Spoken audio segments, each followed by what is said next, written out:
ఈరోజు టాపిక్ ఏంటి అంటే నిన్న ఒక షార్ట్ పెట్టాను నేను. ఆ, మా అత్తగారు నాకు కొనిచ్చిన చీర అని, ఫస్ట్ బర్త్డేకి నాకు ఇచ్చిన గిఫ్ట్ అని చాలామంది పాపం కామెంట్లో పెట్టారు. మాకు అలాంటి అదృష్టం లేదండి, మా అత్తగారు అలా కొనలేదండి. కొంతమంది బాగా అంత అదృష్టం కూడా మాకుందా అని ఎంతోమంది ఆడపిల్లలు బాధపడుతూ పెట్టారు. సర్లే, అత్తగారుల బాధలు వేరే ఉన్నాయనుకోండి, కానీ కొత్తగా అత్తగారులు అవుతున్న వాళ్ళు కానీ పాత తరం అత్తగారులు కానీ ఇప్పటి నుంచి కొంత మారటానికి ప్రయత్నాలు చేయండి ప్లీజ్. మన ఇంటికి వచ్చిన ఆడపిల్ల అంత నీచంగా అంత అవమానకరంగా చూడాల్సిన అవసరం ఏంటి? దేనికి చూస్తున్నారు అసలు నాకు తెలియక అడుగుతాను. కట్నం ఇచ్చి, కానుకలు ఇచ్చి, పొలాలు తెచ్చి, ఆస్తులు తెచ్చి, బంగారం తెచ్చి 10 మందిలో గొప్పగా మీ కాళ్ళు కడిగి కాళ్ళ నీళ్లు నెత్తి మీద జల్లుకుని కన్యాదానం చేసిన తర్వాత ఆ కన్యాదానంలో కూడా మీ చేతిలో ఆ పిల్లని పెట్టి అప్పగింతలప్పుడు తల్లిదండ్రులకు ఎక్కిళ్ళు పెట్టి ఏడ్చి ఎంతో బాధపడుతూ మీ చేతుల్లో ఆ పిల్లని తీసుకొచ్చి పెడుతున్నప్పుడు ఆ బాధ ఎలా ఉంటుంది చెప్పండి? మీ అమ్మాయి పెళ్లి చేస్తున్నప్పుడు మీకు అనిపించిందా లేదా అంత బాధ? అప్పటిదాకా మనం ఎన్ని పట్టు చీరలు పెట్టాలి, ఆడపిల్ల వాళ్ళు ఎన్ని బట్టలు పెట్టాలి, అంతవరకు బాగానే ఉంది. ఏ అత్తగారైనా సరే ఆడపిల్లకి, మన ఇంటికి వచ్చిన కోడలకి పుట్టినరోజు ఎప్పుడు, దానికి పుట్టినరోజుకి బట్టలు కొందామా, దానికి చీర కొందామా, దానికి ఏదన్నా అని ఆలోచిస్తున్నారా? ఆలోచించిన అత్తగారులు నిన్నంతా కోడళ్ళు పెట్టారు కామెంట్లు. ఆలోచించిన అత్తగారులు ఎవరైనా ఉంటే కామెంట్లోకి వచ్చేయండి. మీ గురించి కూడా ప్రపంచానికి తెలియాలి. నిన్నంతా నేను పెట్టిన ఆ షార్ట్కి మొత్తం కోడళ్ళే బయటకు వచ్చారు. మా అత్తగారులు సరిగ్గా చూసుకోరు, బాగా పెట్టరు, అసలు మా బర్త్డే గుర్తుండదు, మమ్మల్ని నీచంగా చూస్తారు, మళ్ళీ మీకు ఒంట్లో బాగుండకపోతే మా చేతుల్లోనే పడతారు, మాకు ఒంట్లో బాగుండకపోయినా వాళ్ళకి చేసాము చాకరీ అని చెప్తున్నారు. ఏమన్నా కొంత మనకు ఉండాలి కదండి. ఇవాళ రాచి రంపాన పెడితే రేపు అన్న రోజు వాళ్ళ చేతుల్లోనే మనం పడాలి కదా. వాళ్ళు మనకి ముద్ద అన్నం పెట్టి చేస్తేనే మనం గడవాలి కదా. ఆ అమ్మాయి చేతుల్లోనే మన రోజులు చల్లారుతాయి. కొడుకు ఏమైనా వచ్చి నేను రోజు పలకరిస్తాడా? పొద్దున ఆఫీసుకు పోతే రాత్రికి వస్తాడు. పొద్దు నుంచి మిమ్మల్ని పలకరించి మిమ్మల్ని చూసుకుని మీకు అన్నం పెట్టి మీ జళ్ళేసి మీకు ఒంట్లో బాగుండిపోతే ఇంట్లో ఉండి మీకు డైపర్లు మార్పిచ్చి పెద్ద వయసు వచ్చిన తర్వాత బీపీలు చూపించి హాస్పిటల్లో ఎంతోమంది పడిగాపులు కాస్తుంటే కోడళ్ళు అస్సలు వాళ్ళని పురిక్కంటే హీనంగా చూడాల్సిన అవసరం ఏంటి? మీ ఇంతటి మీరే మీ కొడుకు పెళ్లి కావాలని చెప్పి వాళ్ళ గుమ్మాల్లోకి పోయి పిల్లని ఎత్తుక్కుని పిల్లని చూసుకుని పిల్ల నచ్చిన తర్వాత మీ ఇంటికి తీసుకొచ్చుకుని తీరా ఆ పిల్లని 10 మంది కంటే హీనంగా చూస్తున్నారు ఎందుకని?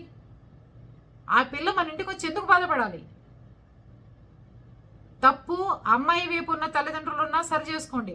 ఈటేపు వాళ్ళ తల్లిదండ్రుల వల్ల మీకు ఏమైనా ఇబ్బంది కలిగితే వాళ్ళతో పోట్లాడండి. వాళ్ళ వల్ల ఏమైనా ప్రాబ్లం అయితే మీరు కోడల్ని హింసించమాకండి దయచేసి.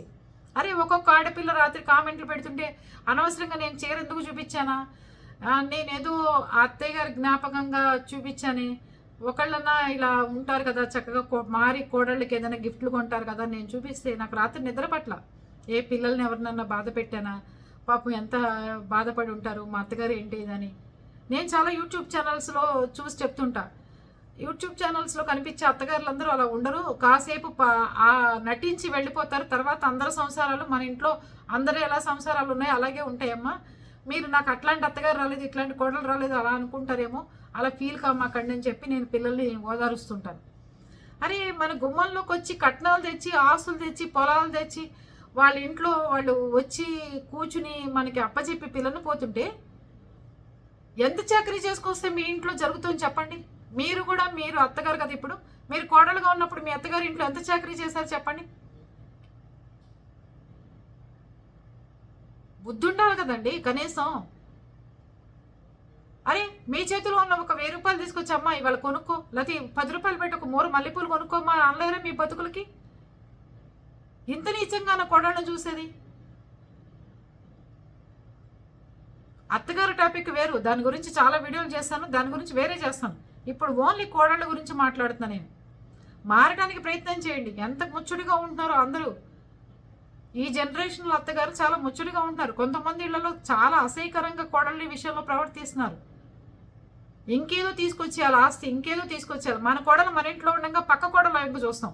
అది అందగత్తే, దాని జడ బాగుంది, దాని కట్నం బాగా తెచ్చింది, మన అబ్బాయి కంటే అసలు వాడు బాగుంటాడు, వాళ్ళకి ఏ ఆస్తులు లేవు కానీ వాళ్ళ కట్నాలు వచ్చాయి, వాళ్ళ కోడలు బాగా చేసి పెడుతుంది, మన కోడలు ఇలాగే. లేకపోతే కోడలు ఇంట్లో కూర్చుని కూతురుకు ఫోన్ చేసి యోగక్షేమాలు కనుక్కుని నీ కూరేంటి, ఇక్కడ వదిన ఇలా చేసింది, వదిన సంసారం ఇలా చేస్తుంది, వదిన అమెజాన్లో ఇలా పెడుతుంది, వదిన అలా చేస్తుంది, ఇలా చేస్తుంది, ఇవి చెప్పే పోసుకోలు కబుర్లు. అవునా? మీ కూతురు పెట్టుకోవట్లేదా ఆర్డర్స్ ఏమి? మీ కూతురులో ఏమి అమెజాన్లో ఖర్చులు పెట్టట్లేదా? మీ కూతురు అల్లుడు ఎప్పుడు పోట్లాడుకోరా? మారండి అమ్మా, మారండి కొంచెం. రాత్రి ఆ పిల్లలు ఎంత మనోవేదన పడుతున్నారంటే 20 ఏళ్ళే వాళ్ళ అమ్మ నాన్న దగ్గర ఉండేది. మీ దగ్గర కనీసం 60 ఏళ్ళు ఉంటారు వాళ్ళు. 60-70 సంవత్సరాలు మీ ఇంట్లో జీవించడానికి వస్తున్నారు. మీ మనవాళ్ళకి బాత్రూమ్కి వెళ్ళినా, మీ అబ్బాయిలకి వెళ్ళినా, మీ మామగారులకైనా, మీకైనా, ఎవరికైనా మంచంలో పడితే మొత్తం ఒంటి చేత్తో చేసుకొచ్చేది ఒక ఆడపిల్ల అండి, బయట నుంచి వచ్చిన ఆడపిల్ల. అది ఎందుకని మీకు అందరికీ తెలియట్లేదు? 10 మంది మనుషులకు ఒక్క ఆడపిల్ల ఇంట్లో సమాధానం చెప్పి చక్రం తిప్పగలుగుతుంది. అది ఎందుకని అర్థం కావట్లేదు పెద్దవాళ్ళకి. కోడలు మందులు ఇస్తే వేసుకొని వాళ్ళు ఒకళ్ళు, కోడలు వంట చేస్తే తినని వాళ్ళు ఒకళ్ళు, కోడలు కాఫీ ఇచ్చినా తాగని వాళ్ళు ఒకళ్ళు.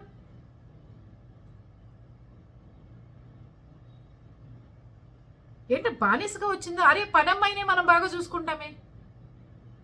దగ్గరుండి కోడల్ని తిట్టిస్తుంది అత్త.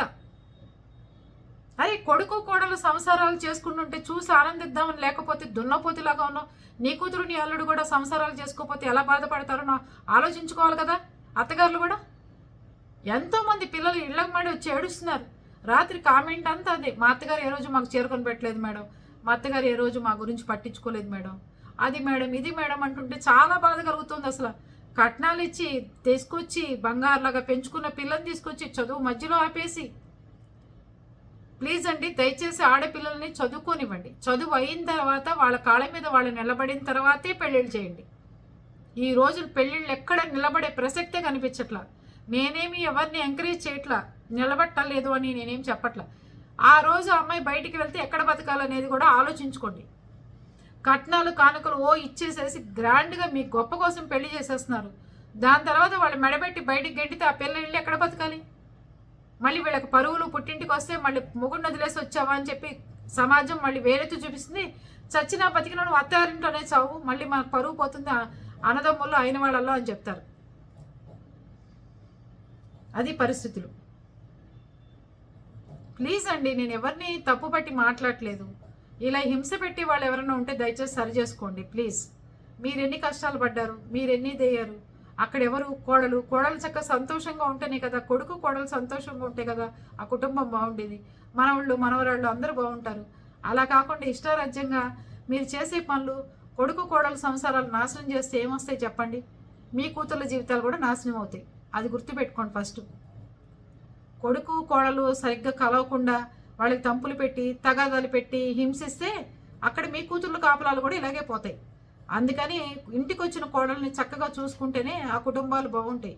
ఇలా నేనేం శాపనార్థాలు పెట్టడం కాదు, మనం ఏది చేస్తామో తిరిగి మనకు అదే వస్తుంది. అందుకే మనం మంచి పనులు చేయాలి. అరే ఒక్క పిల్లకి ఒక్క మూర మల్లెపూలు కొని పెట్టాలన్నా, లేకపోతే ఏదైనా చేయాలంటే బాధపడిపోతారు. ఇక ఆషాఢ పట్టి లేకపోతే శ్రావణ మాసాలు వచ్చేదాకా ఒక 6 నెలలు 8 నెలలు బాగా చూస్తారు.